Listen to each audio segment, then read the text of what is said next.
आप देख रहे हैं आई विजन नेटवर्क और ये है सिटी चैनल। नई सोच नई दिशा।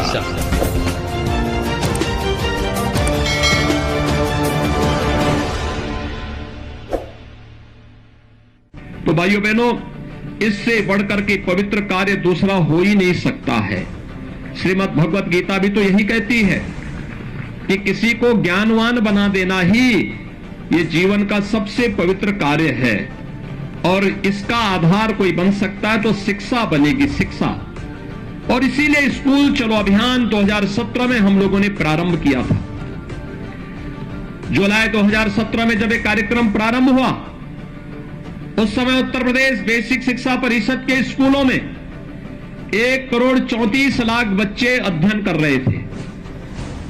वे आते थे, स्कूल में आने का समय नहीं था। कब कौन आ रहा है, कब कौन जा रहा है। स्कूलों की स्थिति अत्यंत जर्जर थी। पीपल और बरगद के पेड़ भले ही जमीन पे नहीं उगे हों, लेकिन विद्यालय भवनों पर जरूर उगे हुए होते दिखाई देते थे।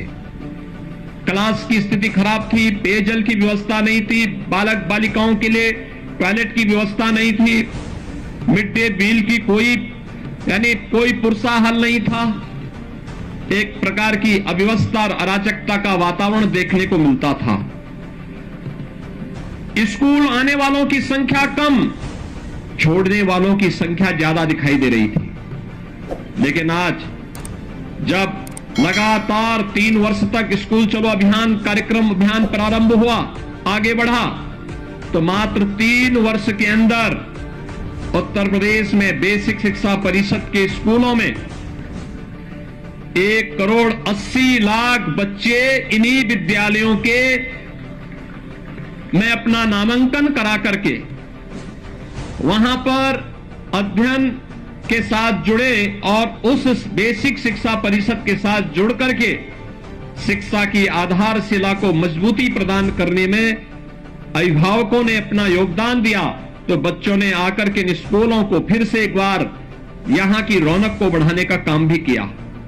इस दौरान प्रयास हुए, हमने हर बच्चे को बैग, बुक्स, 2 यूनिफॉर्म, जूते, मोजे, स्वेटर, ये सभी कुछ उपलब्ध करवाने का कार्य किया। लेकिन साथ ही साथ ऑपरेशन कायाकल्प के माध्यम से हमारे माननीय जनप्रतिनिधियों ने, शिक्षा विभाग के अधिकारियों ने, पुरातन छात्रों ने, समाज के जागरूक नागरिकों ने, सबने मिलकर के एक अभियान प्रारंभ किया। और वह अभियान था जिसमें एक एक विद्यालय गोद लेकर के और उन विद्यालयों में अच्छी फ्लोरिंग बना देना, साफ सफाई की व्यवस्था कर देना, वॉल पेंटिंग की व्यवस्था करना, वहां पर बच्चों के लिए जो भी अन्य रोचक कार्य हो सकते हैं, सेपरेट टॉयलेट की व्यवस्था करना, पेयजल की व्यवस्था करना, वहां पर विद्युत की आपूर्ति हो सके, इसके लिए भी प्रयास प्रारंभ हुए। फर्नीचर देने के कार्य प्रारंभ हुए।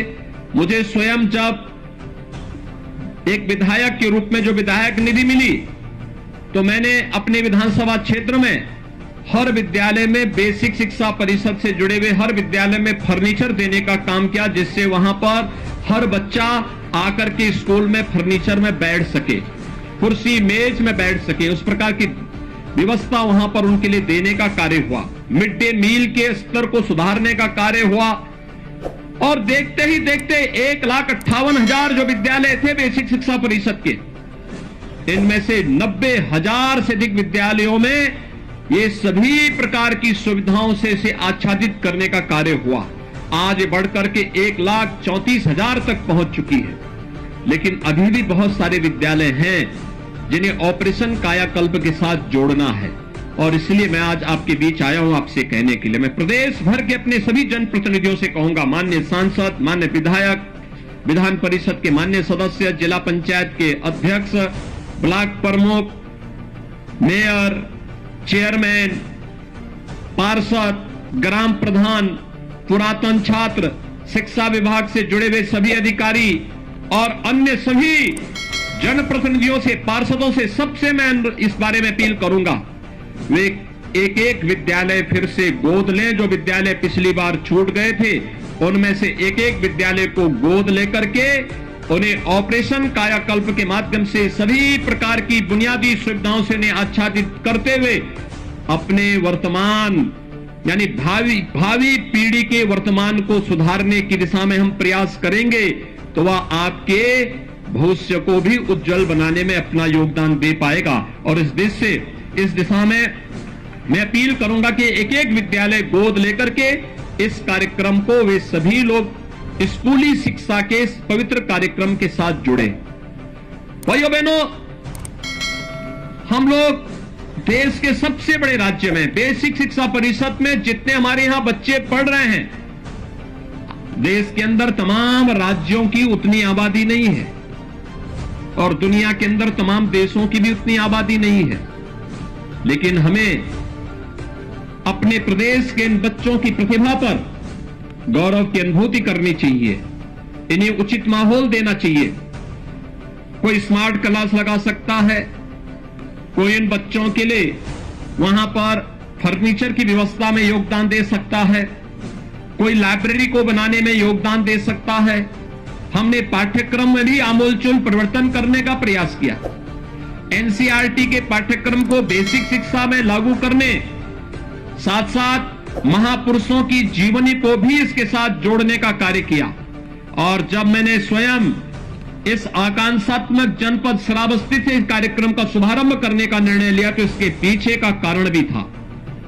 एक आकांक्षात्मक जनपद है और भाइयों बहनों, दूसरा श्रावस्ती भगवान बुद्ध से जुड़ा हुआ एक महत्वपूर्ण जनपद भी है। कहते हैं ज्ञान प्राप्ति के बाद महात्मा बुद्ध ने अपने सर्वाधिक आध्यात्मिक साधना के चातुर्मास इसी जनपद में व्यतीत किए थे। भगवान बुद्ध ने कहा था, अप दीपो भव, यानी अपना दीपक स्वयं बनो और स्वयं ही हमें अपने आप को पहचानने की ताकत अर्जित करनी पड़ेगी। और मैं अपील करूंगा प्रदेश भर के अपने सभी जनप्रतिनिधियों से, उद्योगपतियों से, सुधीजनों से कि वे लोग शिक्षा के प्रचार प्रसार के इस पवित्र अभियान के साथ जुड़ करके ऑपरेशन कायाकल्प में एक एक विद्यालय को गोद लेकर के उसे सभी प्रकार की बुनियादी सुविधाओं से आच्छादित करने के इस कार्यक्रम के साथ जुड़े, जिससे प्रदेश भर के सभी विद्यालयों को और वहां पर अध्ययन कर रहे सभी बच्चों के लिए हम अच्छी सुविधाएं उपलब्ध करवाने में अपना योगदान दे सकें।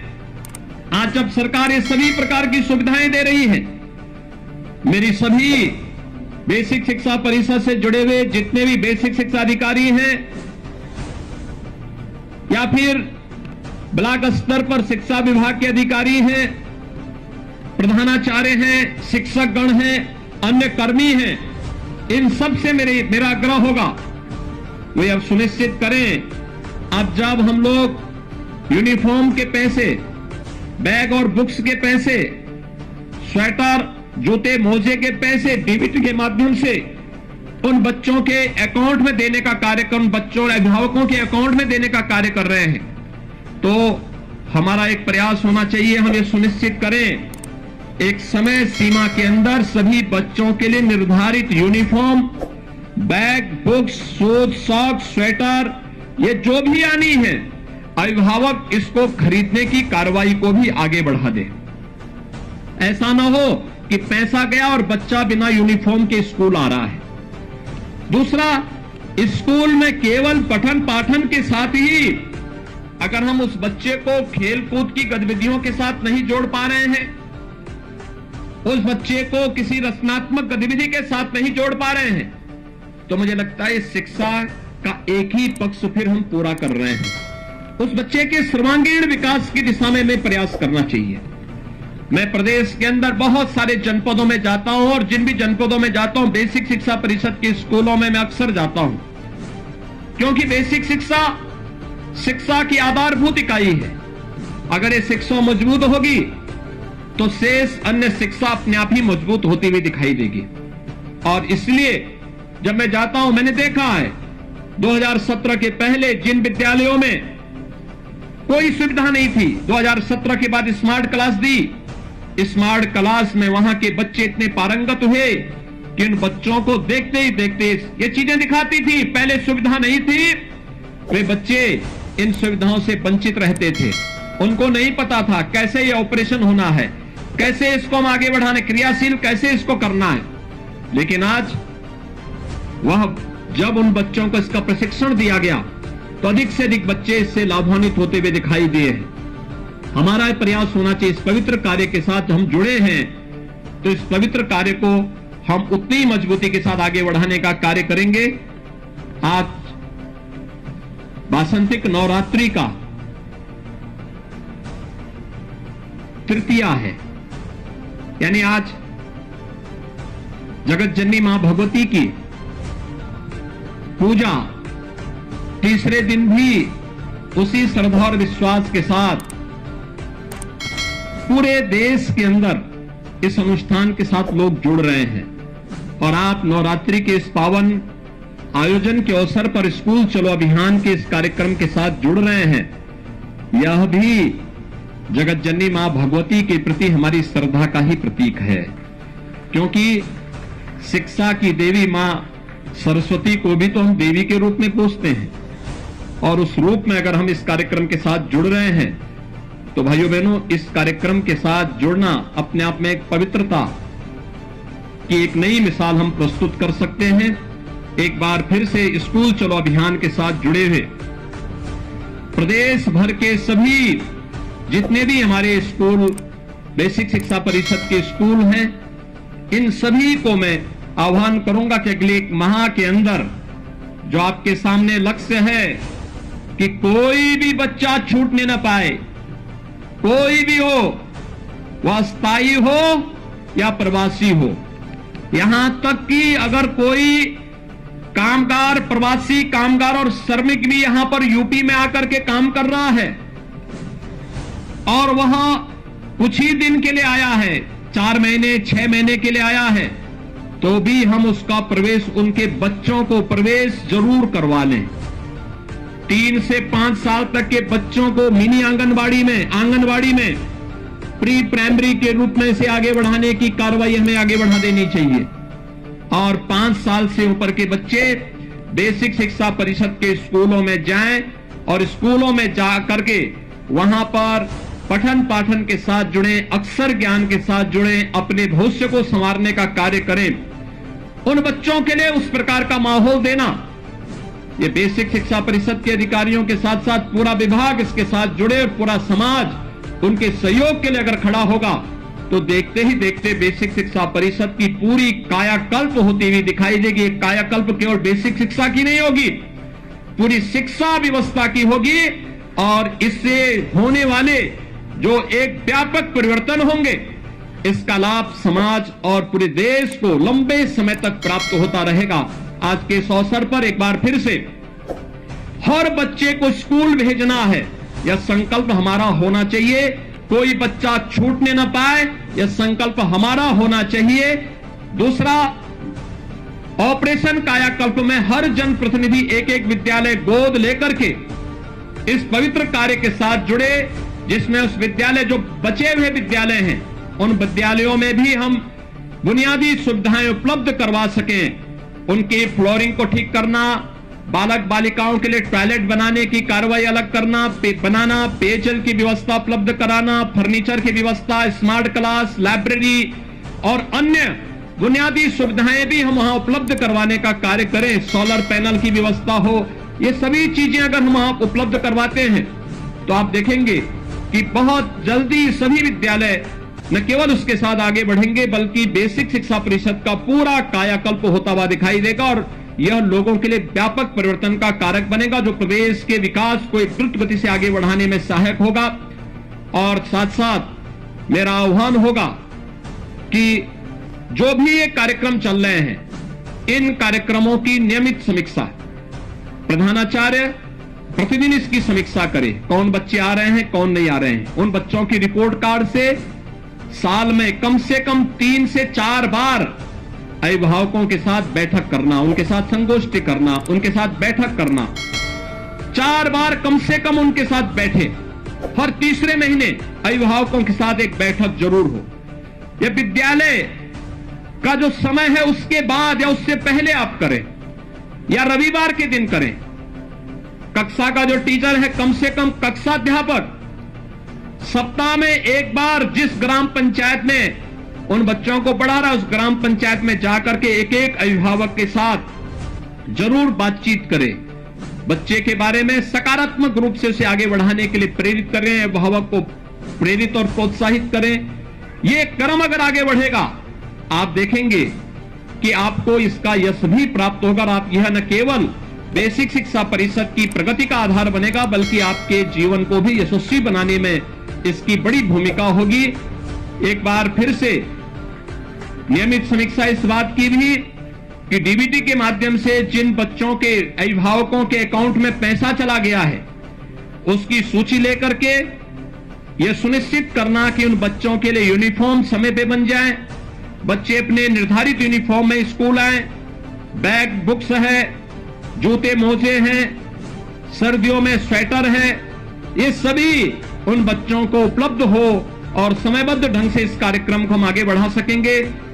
एक बार फिर से यहां पर बेसिक शिक्षा विभाग को अंतर विभागीय समन्वय के साथ आगे बढ़ने की कार्रवाई को और तेजी से आगे बढ़ाना होगा, जिसमें ग्राम्य विकास, पंचायती राज, नगर विकास, बाल विकास और पुष्टाहार, इन सभी विभागों को आगे बढ़ाना, एक साथ जोड़ना। यह अंतर विभागीय समन्वय में बड़ी ताकत है। हमारा प्रयास होना चाहिए हर विद्यालय के पास अपना खेल का मैदान हो, हर विद्यालय के पास अपनी रचनात्मक गतिविधि को आगे बढ़ाने के लिए उचित माहौल हो, हर विद्यालय के पास पेयजल की पेयजल की अपनी सुविधा हो, हर विद्यालय के पास अच्छा पाठ्यक्रम हो और समय समय पर शिक्षकों के रिफ्रेशर कोर्स भी होते रहें। समय के अनुरूप हम अपने आप को ढाल सके, तकनीक से हम आच्छादित हो सके। हमने प्रेरणा ऐप और दीक्षा ऐप बनाया था, उस ऐप के साथ जुड़ करके तकनीक का अधिकाधिक उपयोग करना। अगर भविष्य में कभी कोरोना जैसी कोई महामारी आती है तो उस समय भी हमारे स्कूली बच्चे कहीं भी शिक्षा से वंचित न होने पाए, ऑनलाइन एजुकेशन के लिए हम उनको तैयार कर सकें, हमारी स्मार्ट क्लासेस तैयार रहें, हम उनके स्मार्टफोन पर या उनके अभिभावक के उनके घर में जो एलईडी होगा या उनके घर में जो टेलीविजन होगा उसके माध्यम से इस पाठ्यक्रम को घर घर तक पहुंचाने का कार्य कर सकें। हमें तकनीक को इतनी विकसित करनी होगी, इस दिशा में आगे बढ़ाने की आवश्यकता है और मेरा विश्वास है एक बार अगर सामूहिक रूप से हम सब मिलकर के इस कार्यक्रम के साथ जुड़ जाएंगे, कोई कारण नहीं कि कार्य संभव न हो, हर कार्य संभव हो सकता है। उत्तर प्रदेश जैसे राज्य में इसको और भी मजबूती के साथ आगे बढ़ाया जा सकता है। मैं एक बार फिर से बेसिक शिक्षा परिषद को स्कूल चलो अभियान के कार्यक्रम को आगे बढ़ाने के लिए हृदय से बधाई देता हूं और विश्वास व्यक्त करता हूं कि शासकीय स्तर पर भी हर सप्ताह इसकी समीक्षा हो कि कितने बच्चे अपना नामांकन कराए हैं और कितने अभिभावकों के साथ संवाद का एक कार्यक्रम आगे बढ़ रहा है और हम मजबूती के साथ इस कार्यक्रम को सफलतापूर्वक आगे बढ़ाने का कार्य कर रहे हैं। मैं एक बार फिर से पूरे प्रदेश भर के सभी बच्चों को, जो नौनिहाल बच्चे हैं 1 से लेके 8वीं तक की क्लास में जिनका प्रवेश होना है, इन सभी बच्चों को आज मैं एक बार फिर से हृदय से स्कूल चलो अभियान के लिए हृदय से बधाई देता हूं। उन्हें नवरात्रि की हृदय से शुभकामनाएं देता हूं, उनके उज्जवल में भविष्य की कामना करता हूं और विश्वास व्यक्त करता हूं कि हम सब स्कूल जाकर के अच्छा पढ़ेंगे, अच्छा करने का प्रयास करेंगे, अच्छा नागरिक बनेंगे और देश को अपना सशक्त बनाने में अपना योगदान दे पाएंगे। एक बार फिर से मैं आप सबके प्रति नवरात्रि की और रामनवमी की हृदय से मंगलमय शुभकामनाएं देते हुए अपनी वाणी को यहीं पे विराम देता हूं। धन्यवाद। जय हिंद।